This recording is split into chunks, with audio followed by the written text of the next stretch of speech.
a little bit of different design. It came with the heads.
Racers.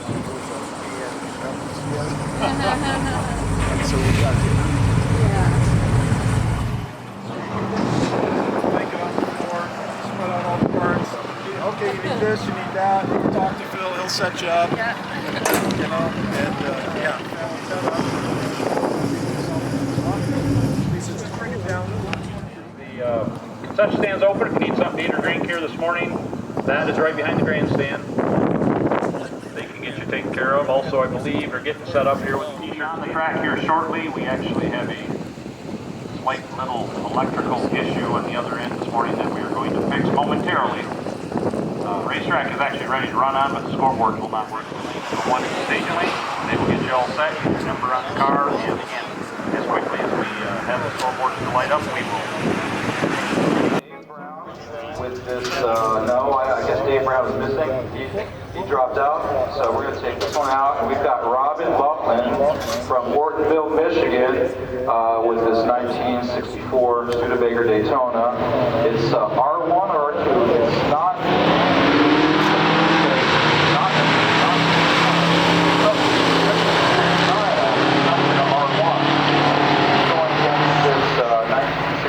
Mercury Cougar Eliminator, which wins with a 1562 at 87 miles.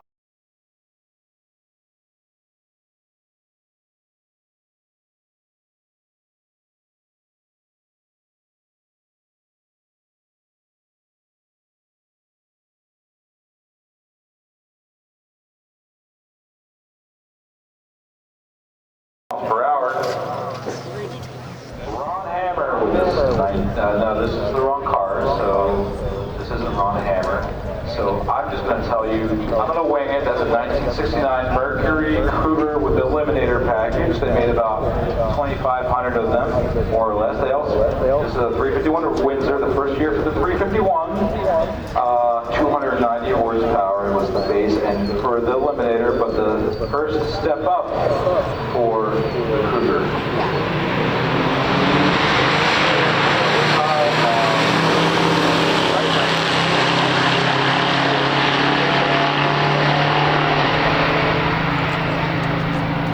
This one, folks, is Studebaker.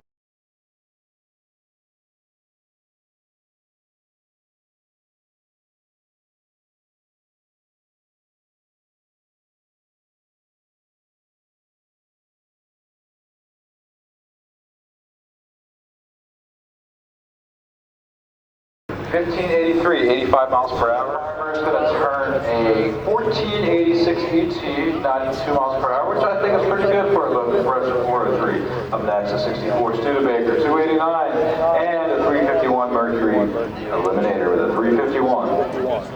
What's interesting with the Eliminator, they had the 351 Windsor in 69 and 70 they did 351 Cleveland, which is a little bit of different design. They came with the heads.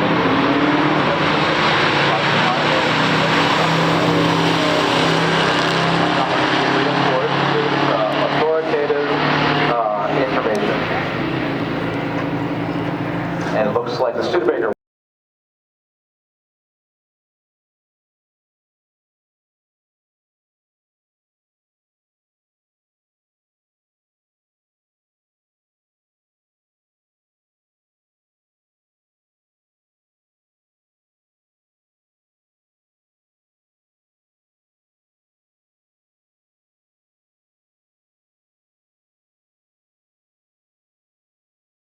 Winds of the 1589 to 85 miles per hour. The Cougar Eliminator.